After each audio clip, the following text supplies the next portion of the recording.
Welcome, everyone, to the Writer's Block podcast. It's great to be back with you. We're starting off 2026, and my first guest this year is Kent Sanders. And Kent is, yeah, that's right.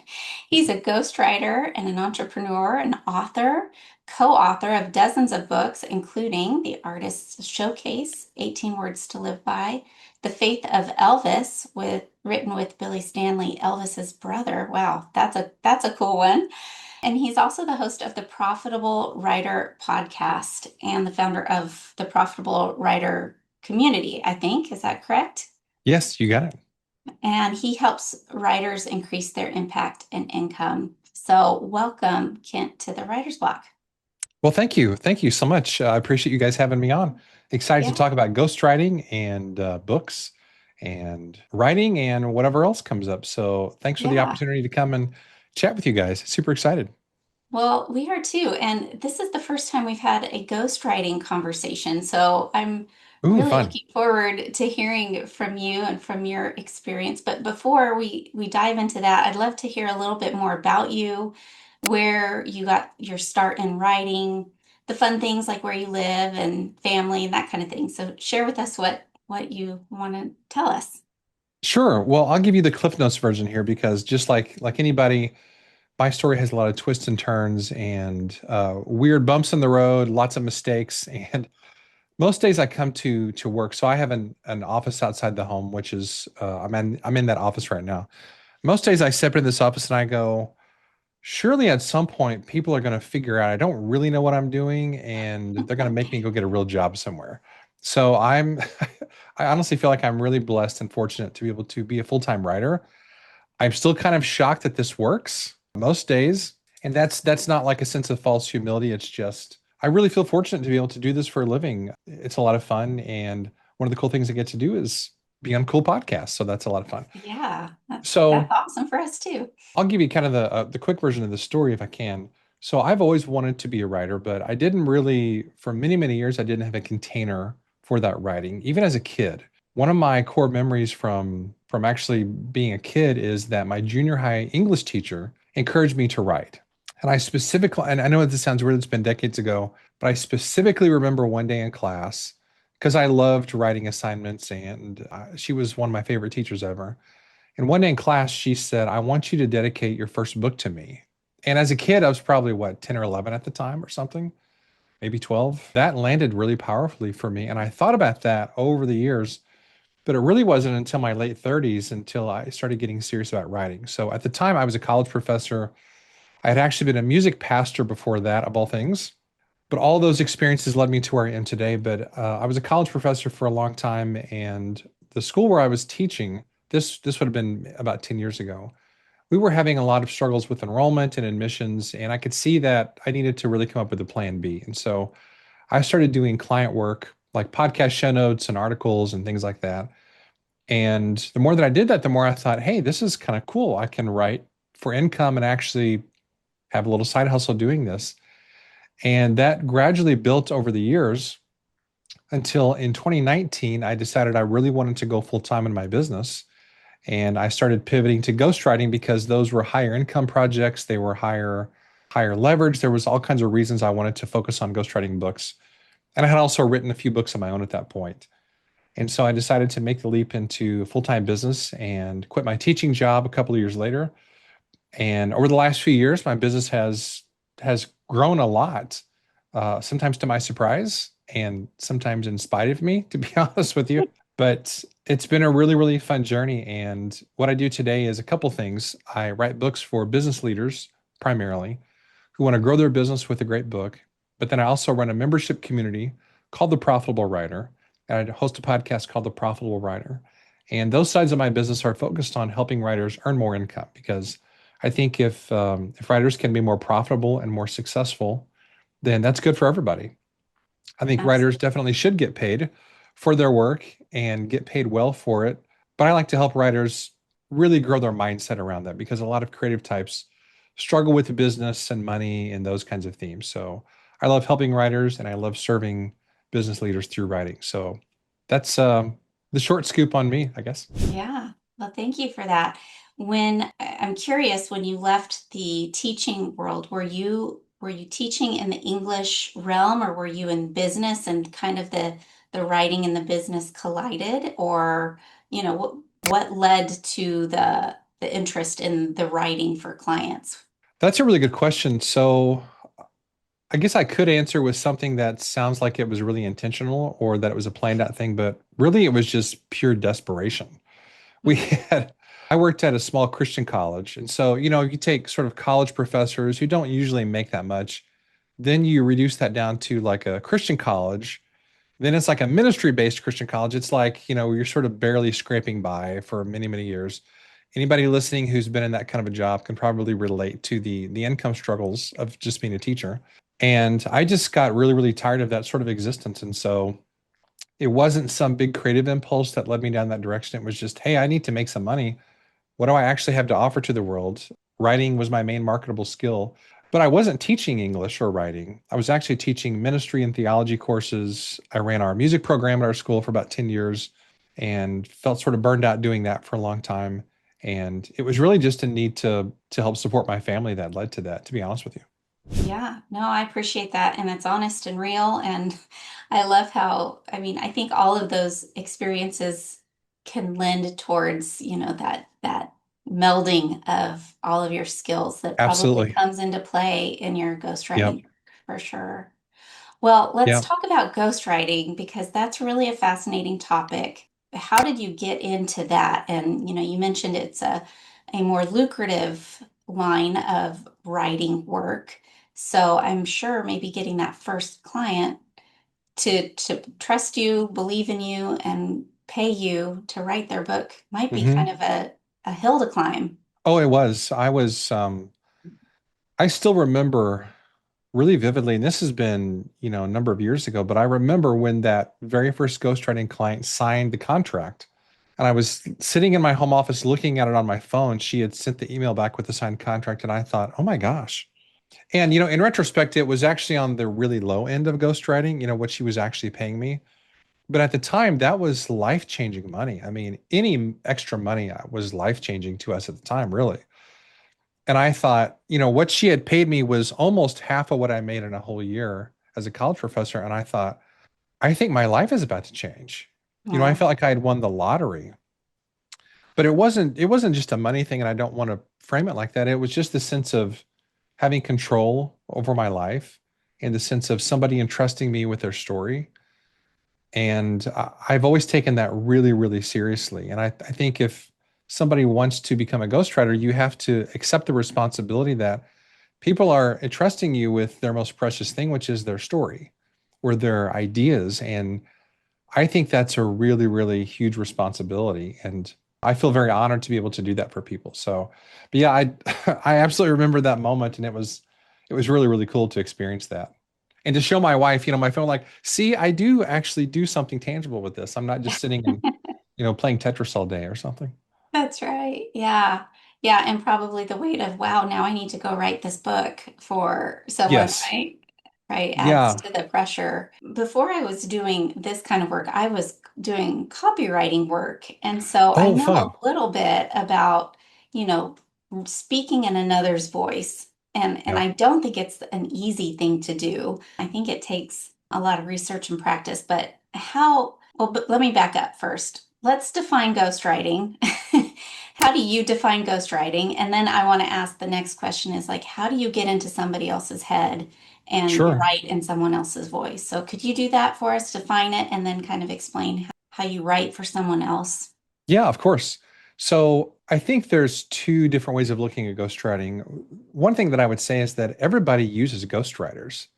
Every single one of you who are on this call, every single person listening, you all have used ghostwriters before. You just didn't frame it that way. So anytime that and I'll use the simplest example, which is if you've ever gone to the store and bought a card for somebody, you've actually used a ghostwriter, you just didn't know it. So anytime that I buy a birthday card or an anniversary card or some type of card for somebody that has something written on it, or even just an illustration, I'm using a ghostwriter, or at least I'm using somebody who's expressing thoughts that I wish I had the time and the skill to express myself, but I'm just relying on their skill to do that. So Ghostwriting books or articles or content, it's really just a much more complicated and robust version of that exact same thing. Ghostwriting is just entering into somebody's story and you're expressing what they would express in whatever form that is, if they had the time or the skill or the talent to do that.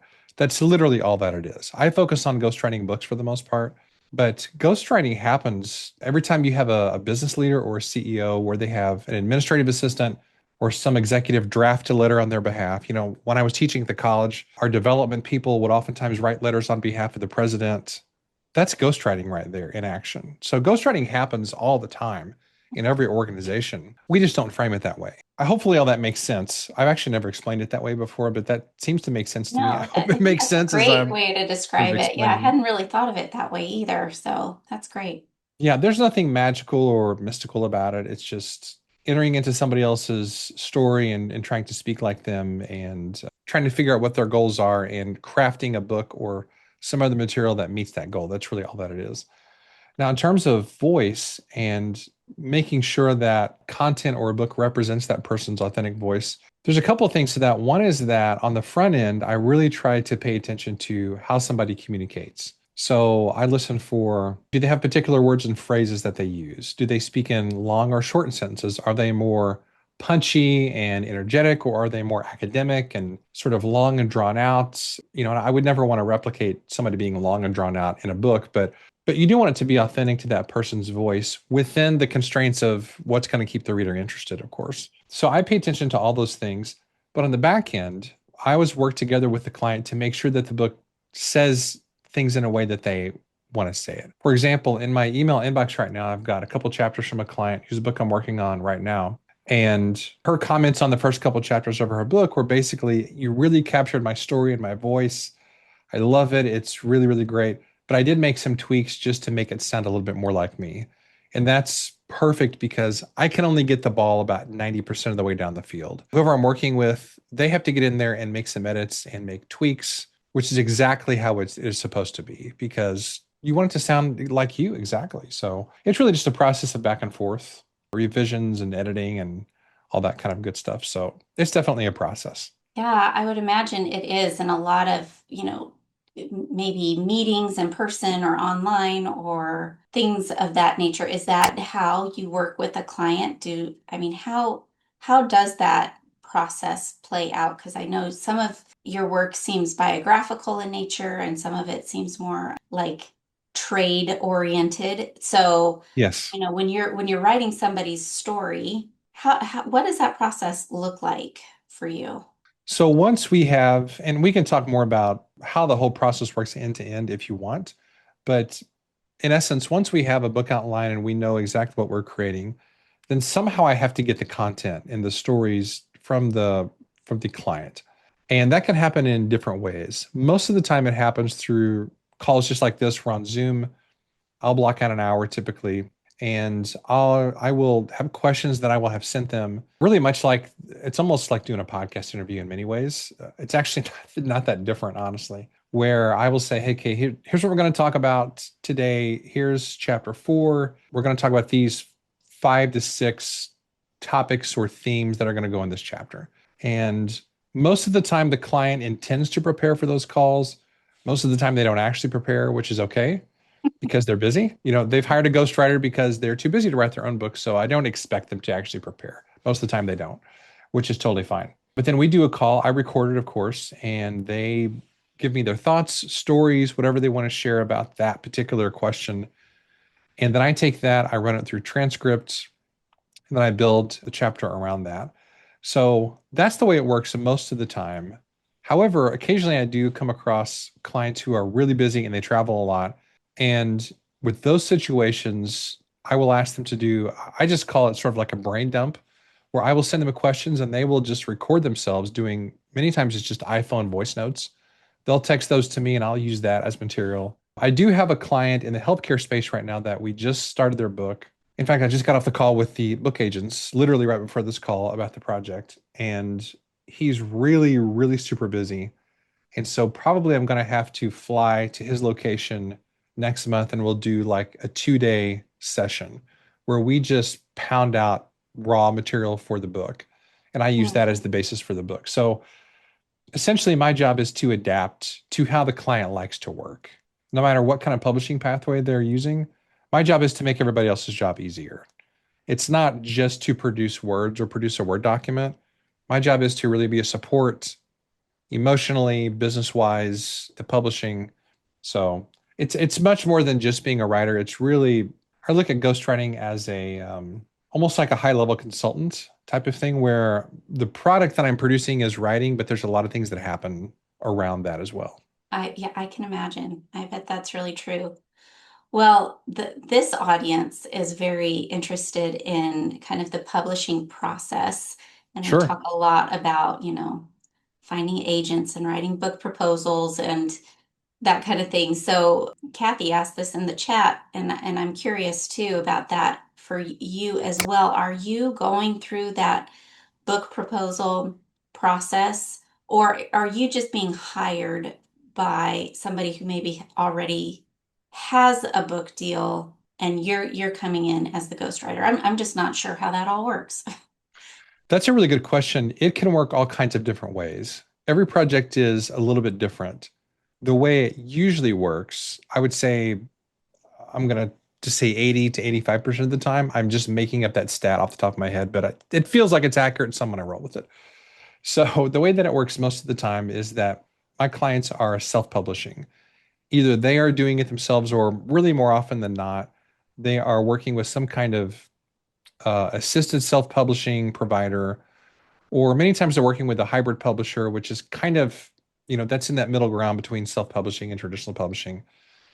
And there's some flexibility there in terms of just what they're doing and what my role with that is. So in those situations, sometimes, depending on the pathway they're choosing, I am strictly the writer and some other entity is handling the copy editing, proofreading, the layout, the design, all those kinds of things.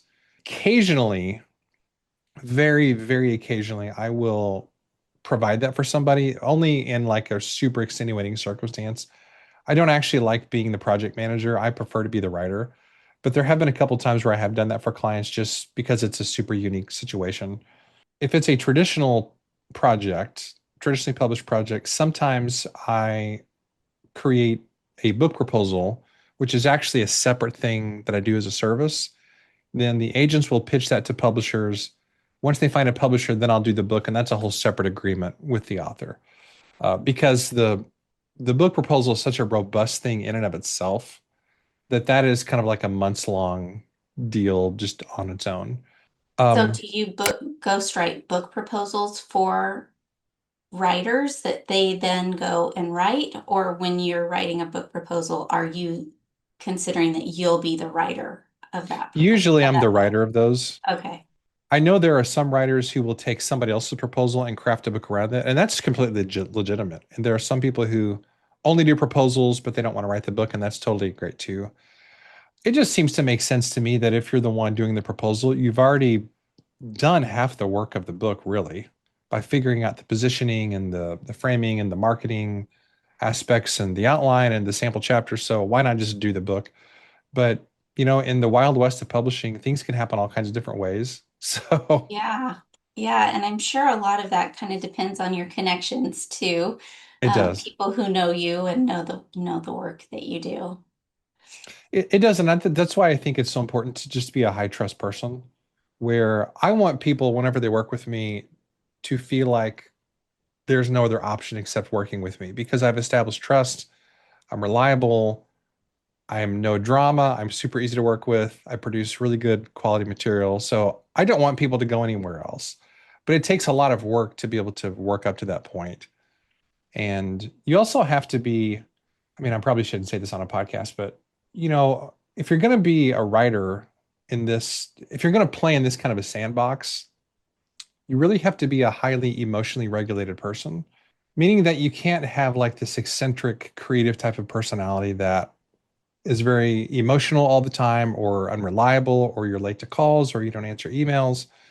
That kind of stuff can work sort of in lower tiers, but sort of if you want to play with the big boys and girls, you really have to be a complete pro in your communication with people. And that's the thing that I sometimes see missing.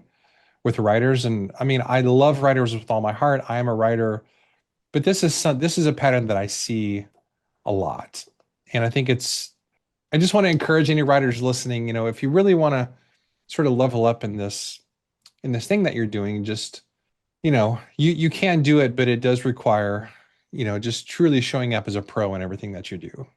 I'm kind of smiling because I think that often writers and artists kind of get that reputation of being maybe a little flighty, maybe a little all over the Absolutely. place, like we're there presently, but our minds are somewhere else. And I think, yeah, what you're saying is you have to lock in a little bit here You do, and to, it's to hard. do this It's work. really hard. Sometimes I don't feel locked in all the time, but it's just a matter of regulating yourself and your emotions and saying, okay, maybe I don't feel like being here today, but I'm going to show up and I'm going to really be a pro.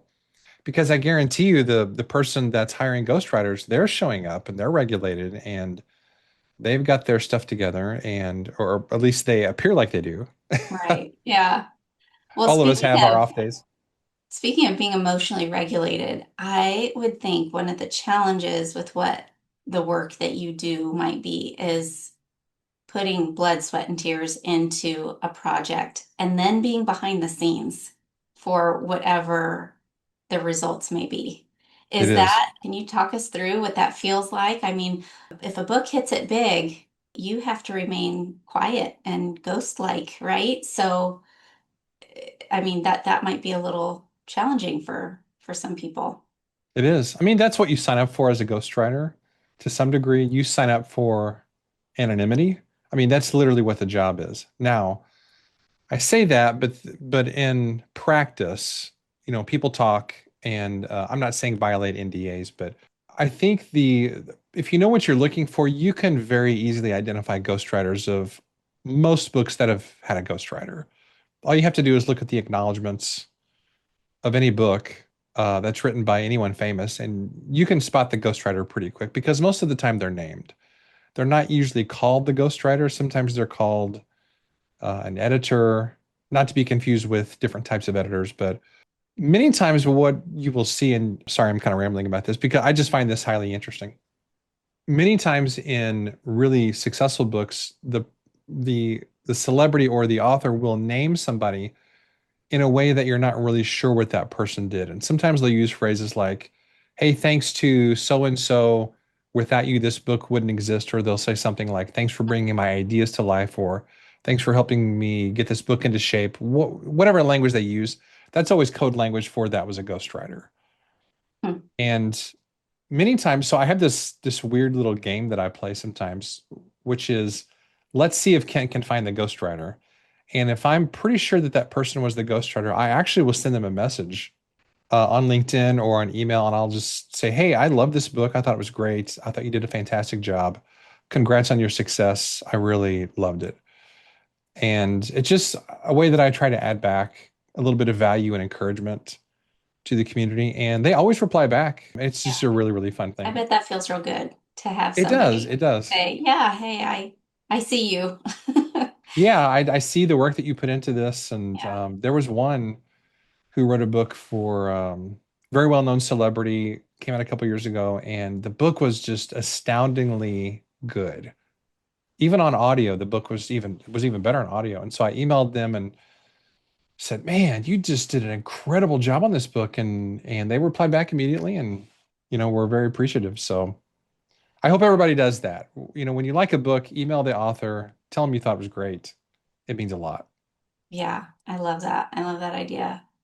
Well, speaking of just kind of the anonymity of ghostwriting, I know sometimes it gets a bad rap or there are some kind of ethical concerns about, putting your name on something that you didn't necessarily write. I guess that's from the perspective of the author. But Right. how do you feel about that? Where does that feel? Does that feel like a non-issue on your part because there's been an exchange of services and goods, or has that been something that you've kind of wrestled with? That's a really good question. So it doesn't bother me in the least, honestly, because the name on the front of the book, even let's say you go into any bookstore and you pick up a book that was actually written by the person whose name is on the cover. So let's say they didn't have a ghostwriter. Even under the very best of circumstances, they did not actually produce what you're holding in your hands by themselves. There was always editors involved. If it's traditionally published, there's always multiple layers of editors, at least one copy editor, sometimes, maybe several, probably more than one proofreader. There was designers involved, agents, high-level editors. So that book is, even under, sort of the best of circumstances, that book is a product of at least half a dozen or more people who had input into what that actual product is. So in the purest sense, there's really never such a thing as the author of that book alone. That person always had help. And many times, even well-known people who write their own books, they had a lot of structural help behind the scenes from high-level editors who shape the content, who shape the message. So there's no single book that's really ever the product of just one person. So ghostwriting is kind of just an extension of that, the way that I look at it. And even when a ghostwriter is involved, that person ideally is still the author of those ideas, which is why I talk about the author as being different than the writer. Author and writer are two completely different things. Now, many times they are the same person. So, behind me, I've got a couple of books that have my name on them. I actually wrote those books myself, not a ghostwriter. But there are also a couple of, like, behind me, you see a book called The Faith of Elvis that I did write with Billy Stanley, Elvis's stepbrother. And the stories in the book are Billy's. That is his content, that's his material. I did not create any of those stories on my own, but I did shape those stories and I organized those with the help of several editors and, of course, designers and so forth. So I think when people say, well, a ghostwritten book is not really a legitimate sort of product. I mean, if we want to sort of look at it that way, no book is legitimately the product of just one single author. So ghostwriting is just an extension of the idea that we all need help with our books. I mean, even me, I'm a professional writer and I still absolutely rely on great copy editors, proofreaders, designers to get that book into the form that it's ultimately going to be in. So that's my take on Yeah. it. I mean, I can definitely see that there are always a lot of hands that touch Yeah, every book project. Even if you're self-publishing, I mean, very rarely probably does the author do absolutely everything. I hope not, because usually it's Yeah. terrible when if like I have Yeah. heard a couple of projects where the author is like, well, I just sort of ran it through Grammarly and I designed the cover and I did the layout and I didn't have any real editors and those And products are never good. right. Yeah, you need other eyes You on do. your work for sure. Absolutely. Well, if you were to, if anyone listening to this was interested in ghostwriting, getting started, like what's some advice that you might give to that newer ghost out there? That's a good question. I think there are three things that I would really advise somebody to do. Number one, and this is going to probably sound really counterintuitive, but I would say get your own book out there as quick as you can. Hmm. Make sure it's good quality. Don't make it a long book. Have a great cover. Invest in the book. Please, for the love of all things publishing related, do not design your book cover yourself unless you're really, truly a good designer. Please pay a designer to do your book cover. I'm begging. What can I do to beg you to not design your own cover unless you're really good at it? So even designers have other designers design their own covers because they're too emotionally attached to it. So get your own book out there because that will establish you as somebody who has something to say and who has published their own book. I'm always a little, my fellow ghostwriter friends will hate me for saying this, but I'm always a little skeptical of ghostwriters who are like, I'm this, big ghostwriter. I do all these books, but they don't have their own book out there. And I think many times ghostwriters hide behind their clients instead of having the courage to put themselves out there. Because when you have your own books out there, even as a ghostwriter, that signifies to clients that you've actually been through the process yourself Yeah. and that you know what it's like to feel the fear of putting something out into the world of value. So get your own book out there while you're here in the beginning stages, if you haven't already. Number two is I would just encourage you to tell people that you're building a ghostwriting business. Don't try to build 4 or 5 things in public at once. Just make your focus on getting your ghostwriting business started and telling people this is what you're trying to do and making connections and building your network and all those things. And then the third thing is I would advise anybody in the beginning stages of this to get that first client signed as fast as you can. So get a quick win under your belt. You're not going to make as much probably as you think you're worth. It's not going to be the ideal project, probably, but it doesn't matter. If you think that you can do a good job on it and you can deliver something of value and with excellence, just get that first win because then that gives you credibility and authority as an actual paid ghostwriter. And more than anything, it gives you some momentum and some real confidence in doing it. So even if you have to do something, a little short book, even if you have to do it pro bono for some type of organization or cause that you care about, that is completely legitimate too. And I've done those kinds of things myself as well. So you just have to, you got to get up and start moving and taking action.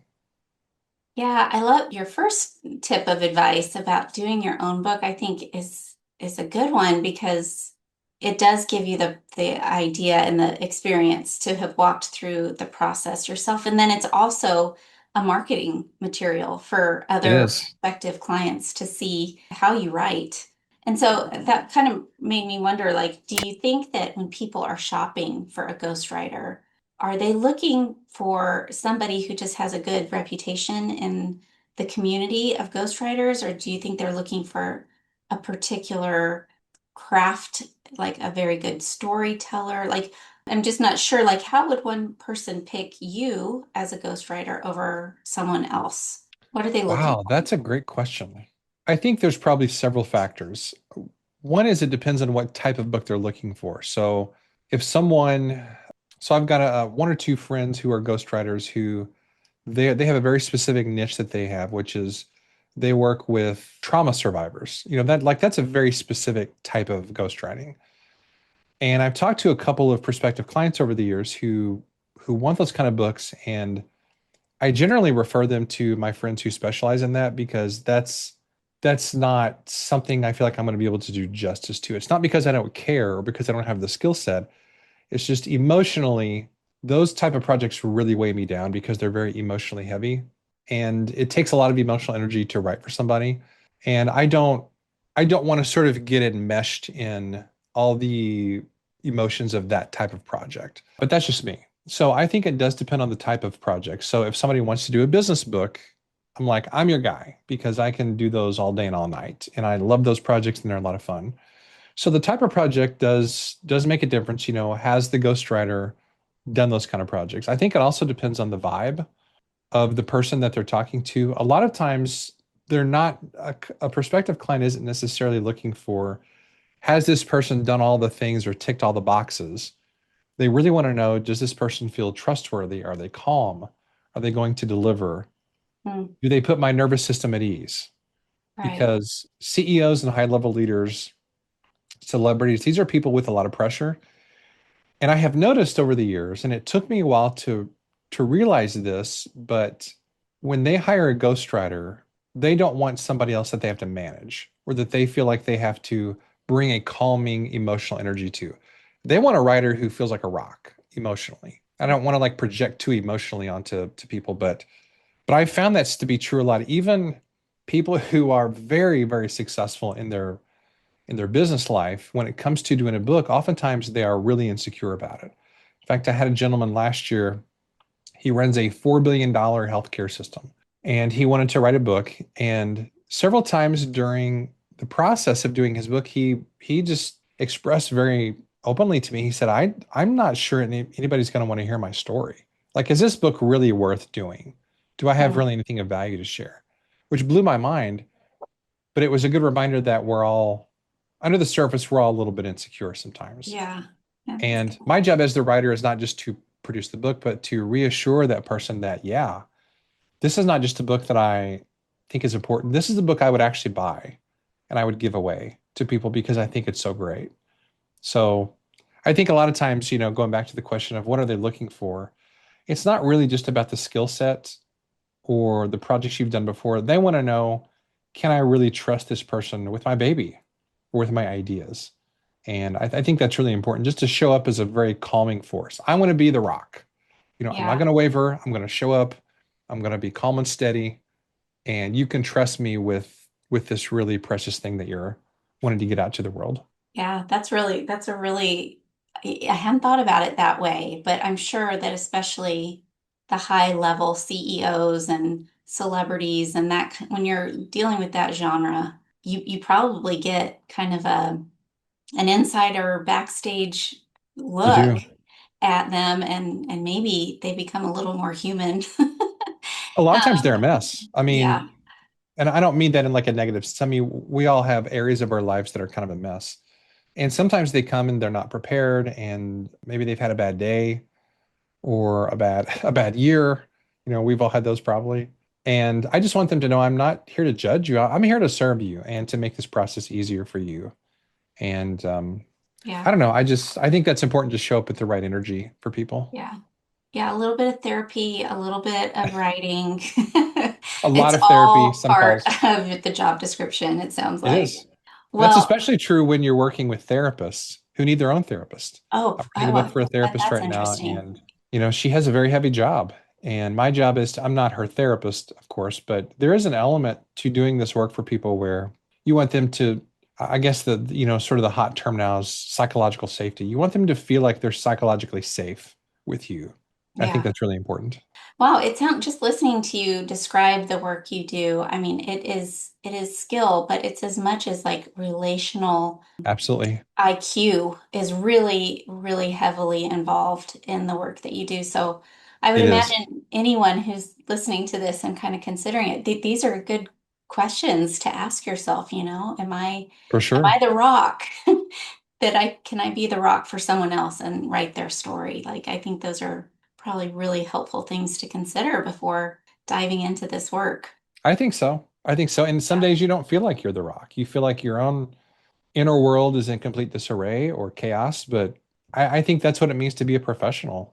I do If you too. go Yeah. to one of the interesting things, I'll throw this in here. So I don't know how you all feel about Taylor Swift. I like a lot of her music. I'm not what I would describe. I'm not like a mega fan necessarily music wise, but my wife and I have been watching that documentary of the Eras tour that came out on Disney Plus a few weeks ago. And it's really, really fascinating. And I think one of the things that makes her so successful is she was talking about how there was one thing in I think episode 2 or 3 where she was going through some kind of chaos and really not having a great day, but she talked about how when I step on that stage, I've got to turn it on. And I can't show up for my whole team in this production and my fans with them feeling like I'm not a rock. I have to be the most stable person in this arena and absolutely dependable. And I think that's what being a professional is about is, hey, maybe you're going through a bad day, but whenever you get on that call or whenever you step on that stage, you are a rock Yeah, regardless of what's going absolutely. on inside. Yeah, really interesting. Yeah, I think that's how you build that trust and you build a business Completely. in the process. Well, I love too that, I mean, you've kind of created not only this business of serving people with your services of ghostwriting, but your podcast as well. I think you help writers I with do. the business of writing. And so, yeah, I would just encourage our listeners to check that out. Tell us a little bit more about that and also your membership. Like, is this for people who are prospective ghostwriters who want to I mean, I'm sure you want a community of other ghostwriters to ask questions of and bounce ideas. So is that part of what your community entails? It is. So the community is called the Profitable Writer membership, and we do weekly calls. In fact, we've got our first call of the year tomorrow. And we do a mix of calls around money mindset and prosperity. I don't lean into like the crazy woo-woo stuff on that necessarily. I know a lot of people feel that way about it. I just talk about it in a very pragmatic way, and I try to give people strategies for being more profitable, running a great business. We talk a lot about showing up as a professional with the right kind of energy. We talk a lot about publishing strategies, writing your own books. Sometimes we do very pragmatic topics, like how do you actually work with an editor or how do you work with an agent, those kinds of things. I have a lot of guest experts come in, and sometimes we do hot seat or coaching calls. So it's kind of a mix of different things. And that community is all about helping writers to level up in their life and their business. And really, the whole central idea of that is that as a writer, if you can be more successful in your business and more successful financially, the more that you can help other people. The more people that you can hire, the more people and the better you can pay those people, the more of a better future you can set up for you and your family, the more you can give and the more generous you can be.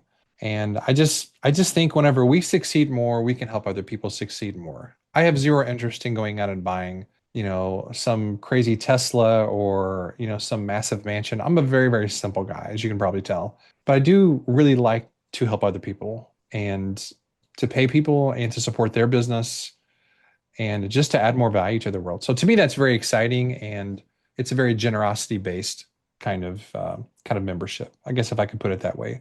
And the podcast is it acts sort of like a funnel to the membership. It's also just a way for me to talk to cool people. So it's my excuse to talk to people that I like, That's interviews and things great. like Well, that. So yeah, that's what that's all about. that's awesome. I want to check that out. And I love too that it's about, being generous and using, it's okay for writers to want to make money in the process. So I Absolutely. love that. Well, speaking of cool people, I've got some cool people on this call. And so I wanted to invite them to ask any questions that they may have or comments. Michelle, I was kind of holding yours to the end because it's a little more specific to process, but do you want me to read that? Okay. Michelle asks, in the process of getting clients, do you usually approach them or do they come to you rather than approaching the publisher with the idea first? So, Oh, that's a good question. yeah, Yeah, I'm sorry, I interrupted you. Sorry about no, that. go ahead. I was just trying to. So, are you saying, Michelle, the people are coming to Kent first with the idea versus Kent going to a publisher with the idea? Am I reading that correctly? Right. The idea, did you say, I'd like to write a book about Elvis and go to a publisher and pitch that idea first and then build the ghostwriting relationship, or did you pursue his stepson first and then approach a publisher? So the way that that project actually came about was it wasn't really random, but it felt very random at the time. So I'm good friends with another, I'm friends with a lot of ghostwriters. We all sort of have a very tight-knit community, and we all support each other, which is sort of a weird thing you don't see in every industry. There's a lot of referrals and recommendations happening in the ghostwriting world. So it's almost like we're really quick to offload projects to others if we're not a good fit for it because there's so much time and energy involved in it. We don't want to be working on projects that we don't really want to do. So anyway, this ghostwriter friend of mine, this has been a number of years ago. She said, "Hey, I've got a friend who is a literary agent. She has a book that she needs a ghostwriter for. Would you like to talk with her?" And I was like, "Sure."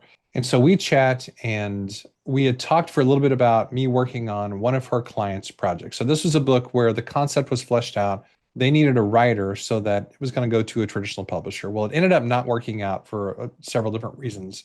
And then she came to me a short while later and said, "Hey, I'm sorry that didn't work out, but I've got another project that you might be interested in. It's this book about Elvis's faith. Would you be interested in it?" Now, in case anybody has any illusions that I am an intelligent person, I just want the record to show that I actually initially turned down this project. I didn't tell the agent this, but I told my wife because I was really busy with three other projects at the time. I said, "I don't think I'm going to do this Elvis book because I'm really busy right now." And she just looked at me and was like, "Are you insane? You are a complete idiot if you don't take this project. This is an amazing book. You need to figure out how to get it done." And I was like, "Okay, you're right, as you typically are."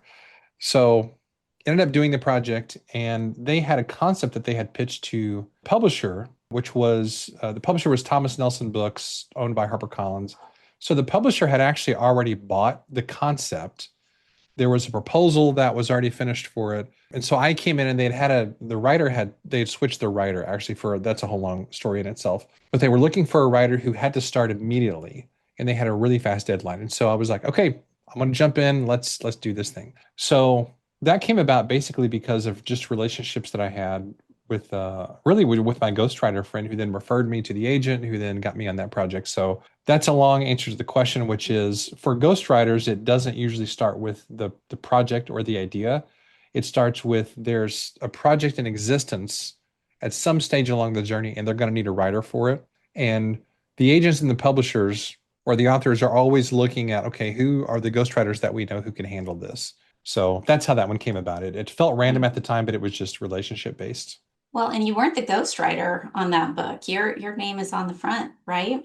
I What? did. So a little insider baseball. The way that that came about is number one is I wanted my name on the book because I knew it was a traditionally published book with a big publisher. It was going to be in bookstores. All things being equal, I thought, well, this is going to be really good for my career, which it has been. Then the other thing is that Billy's previous book that he had published, I think in the late 80s or the 90s, it was a long time ago. He had a ghostwriter for a book that was called Elvis, My Brother.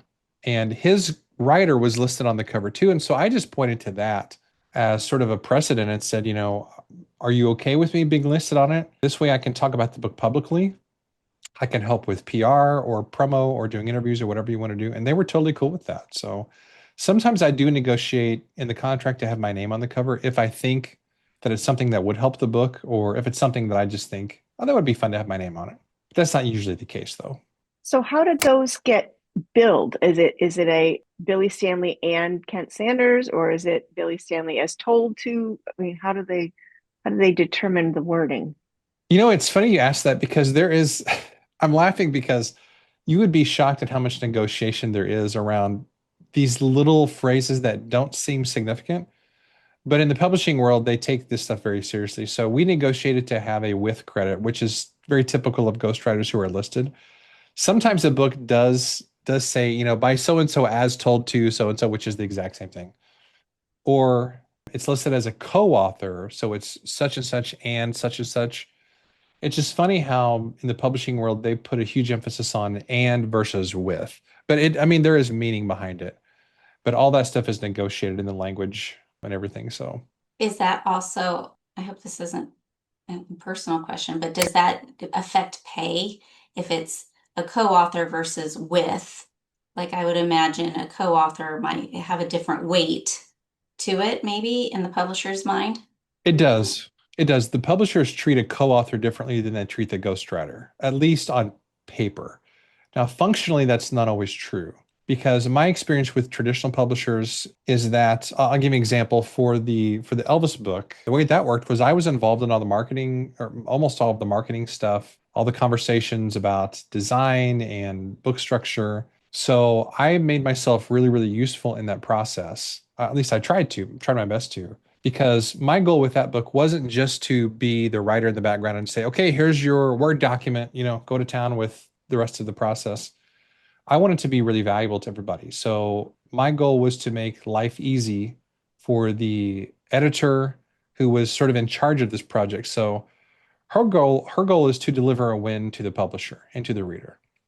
Billy's goal was to have a great book that helps cemented his story and also Elvis's legacy. Everybody knows Elvis, so this was really important. My goal was to deliver a really good book and to not screw it up because I was like, this is Elvis.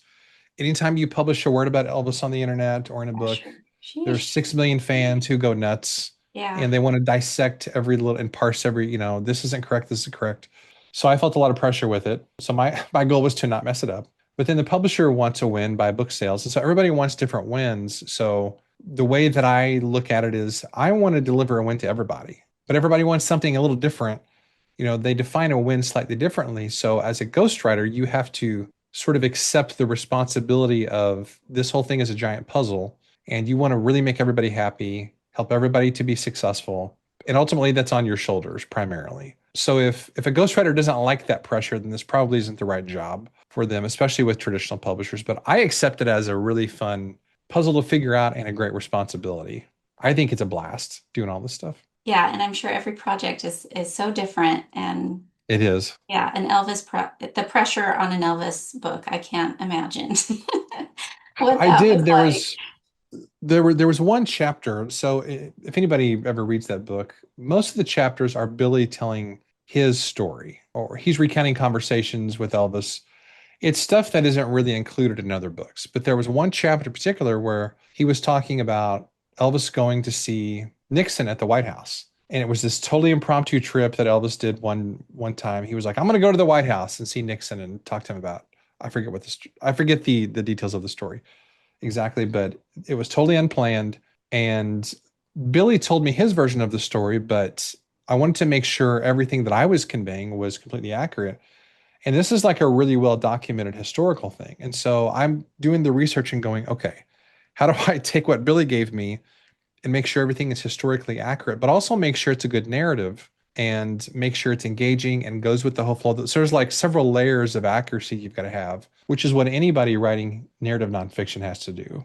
So one of the things that I learned from this project was I have so much respect for anybody who writes narrative nonfiction because it has to be accurate. And that's a lot of pressure. But I think, if you're going to be a writer, this is what you sign up for. And I'm like, let's go. Yeah. Let's do it. I have a couple more questions for you, Ken. Are ghostwriters typically paid for writing, and then are they a part of the royalty structure or usually not a part of the royalty structure? I've never been involved in any royalties because it just makes it a clean arrangement with the author. Also, you never know how a book is going to do sales wise. So I don't ever want my compensation to be tied to the performance of a book. Also, because especially if it's traditionally published, then you're not going to get paid for a really long time typically. And so I just have an arrangement with the author that is separate than their contract with the publisher. The two things are completely separate. Okay. And in your experience, do you typically begin the interview process with a predetermined theme or message to support, or do you begin with a blank slate and then chase themes that emerge? Oh, this is a really, really good question. So, Michelle, thank you for asking this. So, I never get on a call with an author without knowing exactly what I have to accomplish with that call. In practice, what I essentially do is I'll do a call with an author, like a prospective client call. We may have two of those just to see if we're a good fit. Then we'll, decide on what the book is and what the fee is and timeline and all those kinds of things. Once we actually start the project officially, we do a kickoff call where sometimes we'll do two of these, where I will interview them in depth about the goals of the book, who's the audience, how do they measure success with this book? Because I want them to know specifically, I want to know specifically what does a win mean for them in practice? Because most of the time, writers don't have clarity on what it means to win with a book. They just put a book out there and then it's like, okay, the book's out there. I feel disappointed. But the reason is because they haven't established a clear guideline for what does it mean to succeed with this book. Mhm. That's important. And so we talk about all those things. Then I produce a document. I just call it a book outline document where it's typically 6 to 8 pages or so, sometimes shorter, sometimes longer, where I give details about all those things. What is this book supposed to accomplish? How long is it? Here's the book outline according to what we talked about. Here's some proposed titles, all those kinds of things. Once the author signs off on that, and typically they change very little in the book because I try to do all of that work up front. It's basically like a mini book proposal, even if it's self-published. So once they sign off on that, and then we get on calls and we just talk through the contents of the book. I will send them questions on the chapters. They'll give their responses. I take that raw material and I build the content around it. So yeah, I'm very granular with all this, very planned out. There's very little wasted time in the process. At least that's my goal. Yeah, I like that. I like thinking about, what does success look like? Having those expectations very clearly defined, I'm sure saves a lot of heartache It does. in the future. Yeah. It really does. And the same applies to our own books too. Right, I mean, right. I'm right in the middle of drafting my next book. I was working on it literally this morning, and I'm writing, and I'm feeling that fear myself. Like, is this really any good? Is this going to have any results? And I'm feeling those same things that authors feel. Maybe I need my own ghostwriter to You need your to do my own ghostwriter book. to sit on your therapy couch. Yeah. I do. I'm like, can somebody?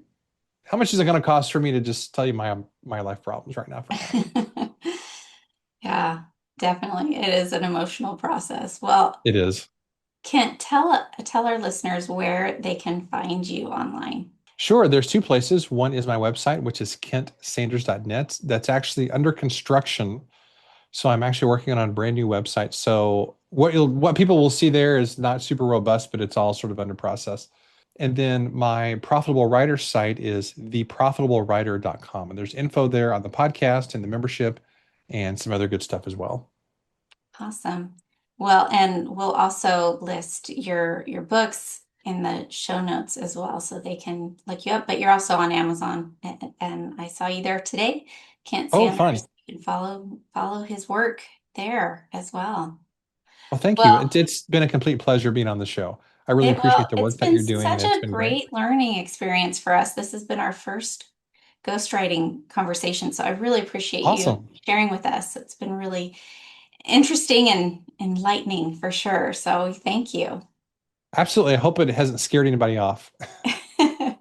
No, only friendly ghosts here, definitely. Yes. Like Casper. Yeah, that's right. Well, thank you, Kent. Thank you all for being here. We'll see you next time. Thank you.